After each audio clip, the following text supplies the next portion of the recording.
What's going on, guys? Welcome back to the channel and welcome back to the first episode of the Axle build series. In this episode, we are re-gearing our Jeep Gladiator from 410s to 513. So we are here at Offroad Elements here in Massachusetts. We got Scotty, which is the lead tech of the shop. He's gonna assist with the re-gear. I don't know, either he will install, I'll film, or we'll both be working on it. It'll definitely be a learning process. Scotty says he's never done them.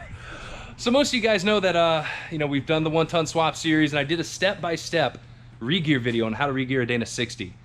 This video is not going to be a step-by-step install process. We will kind of talk about what we're doing. I'm going to show you guys what we're doing, but we're not going to go step-by-step. If you're looking for a step-by-step video, go back to my Dana 60 video, watch that, and all the basics still apply. You know, how to set your backlash, preload, all that stuff.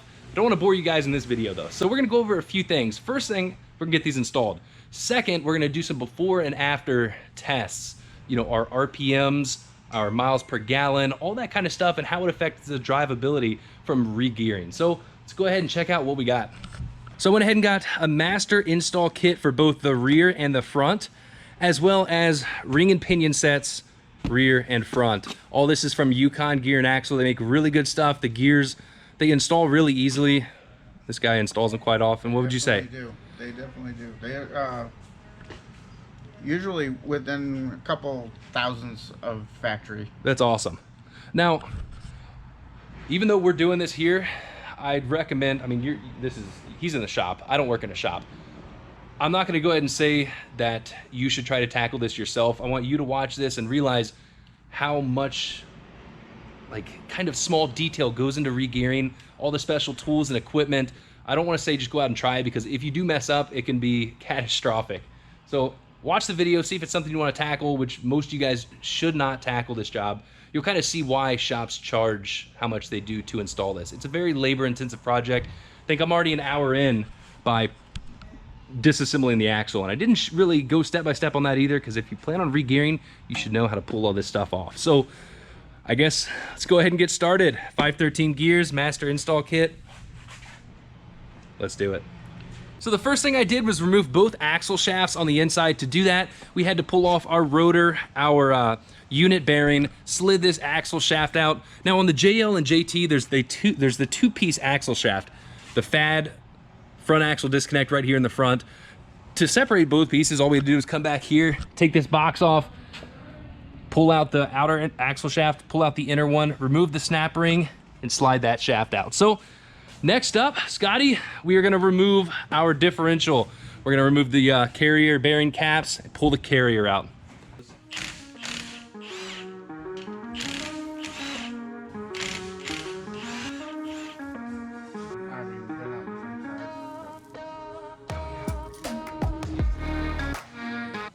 Here's what Scotty's about to do, since I'm gonna go eat pizza.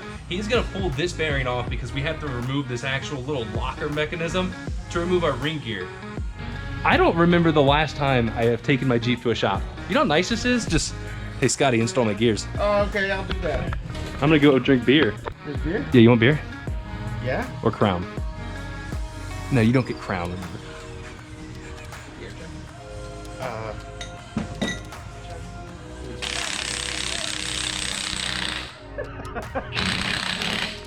We'll go ahead and blast the pinion nut loose. We're gonna remove this flange and start removing our pinion our pinion and the pinion bearings.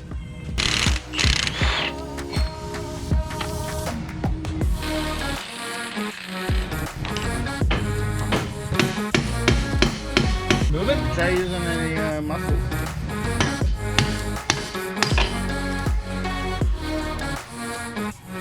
Got him.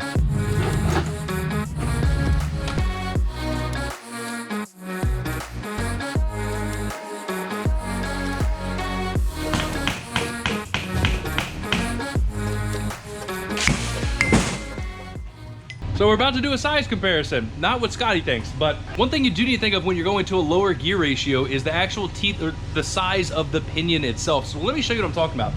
Here we have the exact same, this is both, they're both designed for the same axle. I think this is a M21, M210, all right, like I was saying, they both come from the same axle. I think it's an M210. Yeah, the rear's an M220. As you can tell, the 410 pinion head is a lot bigger than the 513s. The GoPro might not pick it up, but that is one big head. The ring gears are going to be both the same diameter. They are pretty comparable between the two. The main difference is the actual size of the pinion head. So 513s, I mean, that's a pretty small pinion. 488s would definitely be stronger, but I chose 513s because we might run 40s in the future. Plus we got some extra weight. You know, we have the bumpers, we have the bed rack, the cover, the larger tires. I think the 513s are gonna be the better gear ratio. And when we go with big giant tires, you definitely want to go with a weaker pinion. Definitely. I was gonna talk about that as a trade-off, man. There's a trade-off between everything. Now, is this difference between a 488 and a 513 very substantial? No. But jumping from a 410 to a 513 is a huge difference, so it's very clear. It'd be even worse, like if we got a 373 and a 538, it would be like, wow, that's a Dana 60 and that's a Dana 30, but the strength is still there. Yukon makes some really nice strong pinions, very strong steel, so we're good to go. Scotty? I love Yukon. Anything?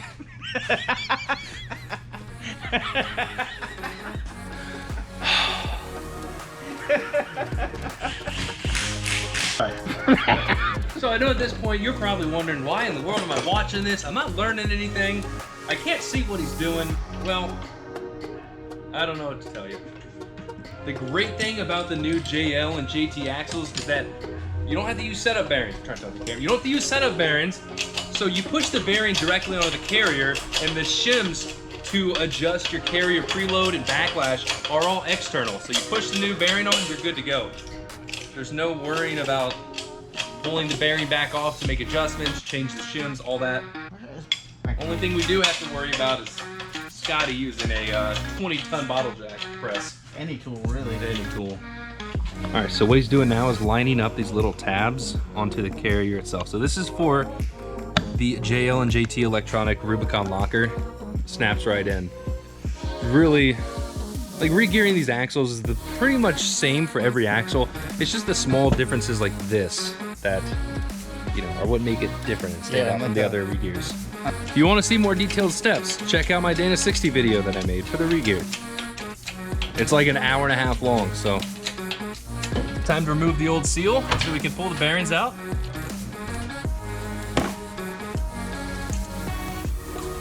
We're gonna punch these out. The inner one that way, and come around with the punch and hit this outer pinion bearing that way.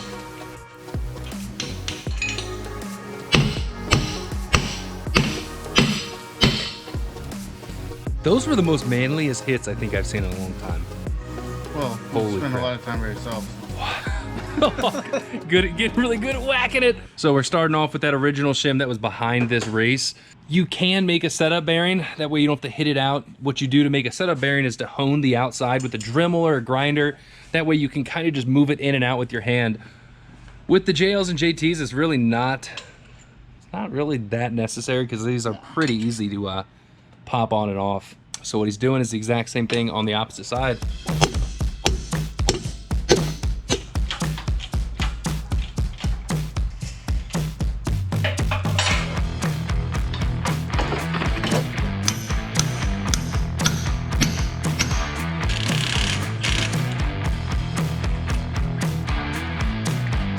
So with everything installed, we are gonna check our backlash. So what that is how much our ring gear moves when contacting the pinion. So right now, that's about 12 thousandths of backlash. A little too much. What's the spec say?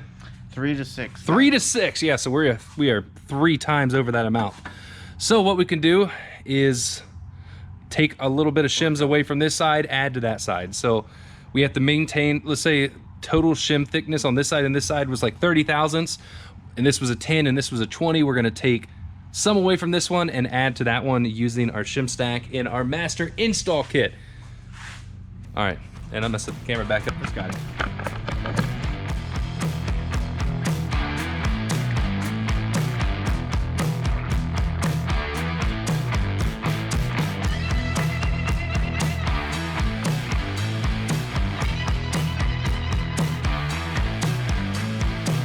Looks like Scotty got the backlash in spec. That's 4. Everything is checked. The the gear mesh is pretty good. Definitely within tolerance. What was the backlash? Still 4.5. Everything's looking good in here. So we still have to add the new seal on the pinion, the crush sleeve, tighten her up.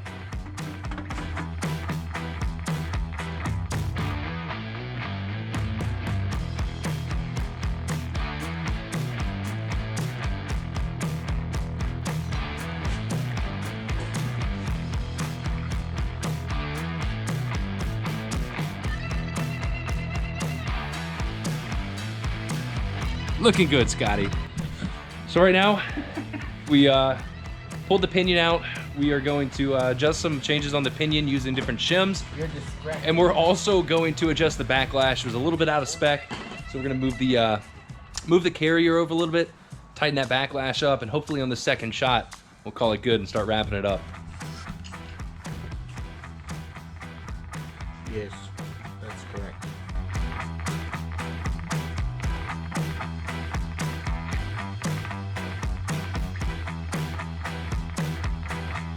So the rear axle is all buttoned up. We have the drive shaft back on. It is good to go. So next thing we would do is bolt on our diff cover. But now is a great time to upgrade to a heavy duty diff cover. From Yukon, right, Scotty? I love Yukon. Scotty loves Yukon. This is their hardcore diff cover. Looks pretty good. Pretty affordable, definitely pretty thick. When you pick it up, yeah, it looks way stronger than when it was laying on the table. Makes me look weaker.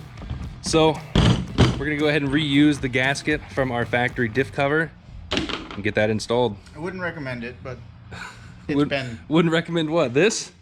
This is good. Yeah, looks good. Let's talk to a professional. Looks nice. I was going to you. You were the professional. Do it.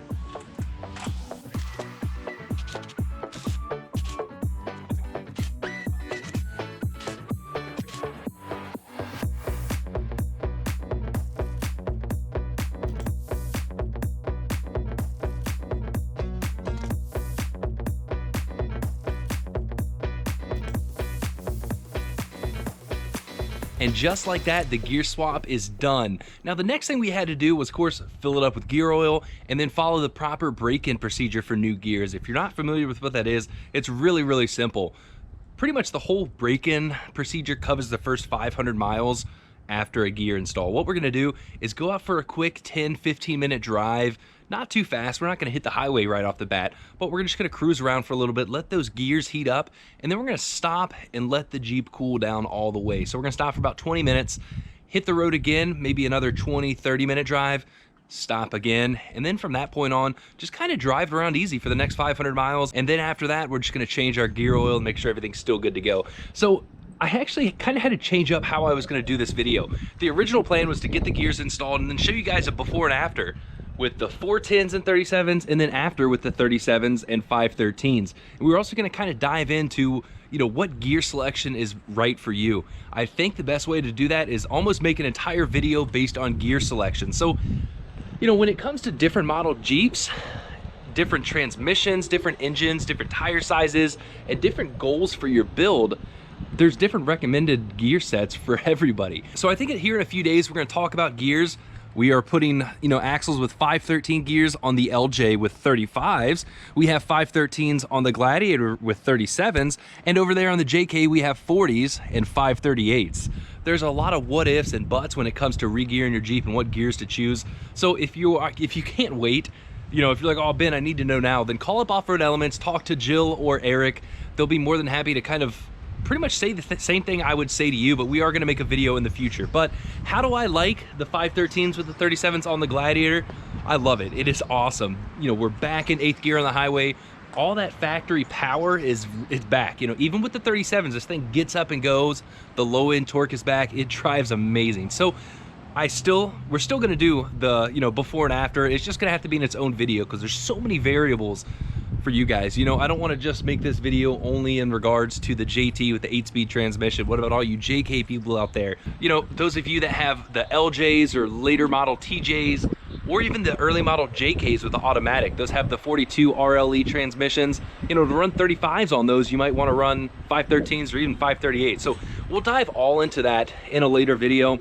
And you're probably wondering, Ben, what happened to the rest of the axle build series? That is still happening, kind of breaking it up in between other videos so I don't bore you guys to death. But yes, the axle build is done. You're not going to see it yet because the next video we're going to dive into how to, beef up your factory axles with the truss, C-gussets, some lower control arm skids. It's gonna be a good video and I'm excited to post it for you guys. But I do kind of want to apologize that I didn't get a chance to show you guys before and after, at least in this video, but I think it's gonna be worth it when we can really dive in deep to a before and after and kind of a how to choose your gear ratio. That's gonna be a good video and we'll really be able to dive deep into it instead of just saying, hey, here you go. But for those of you that with JTs that are looking to do a regear, if you're on 37s or 40s, I would highly recommend 513s. If you're dead set on 40s, making this thing an off-road rig, 513s or 538s. If you're looking for 37s, lightweight Jeep, nothing crazy, you want to boost your gas mileage, 488s would be a good choice. But you'll see in the next video why I'm happy with the 513s. This thing's awesome. I'll stop talking, guys. Let me know in the comments what gears you're running with your Jeep setup, what tire size, transmission, all that stuff. Let me know what gears you're running, how you like them. Maybe some other people can chime in. Maybe you can help them out. So until next time, guys, I will see you later. Stay tuned for the next video with the truss and C-gussets install. We'll kind of dive into why that's important and how to do it. So we're also going to incorporate some other videos in the mix. You've probably seen Cassie working on her LJ. We're doing the JK axles front and rear. That's coming along really good. The next video, we're going to talk about air compressors. Stay tuned for that. See you later.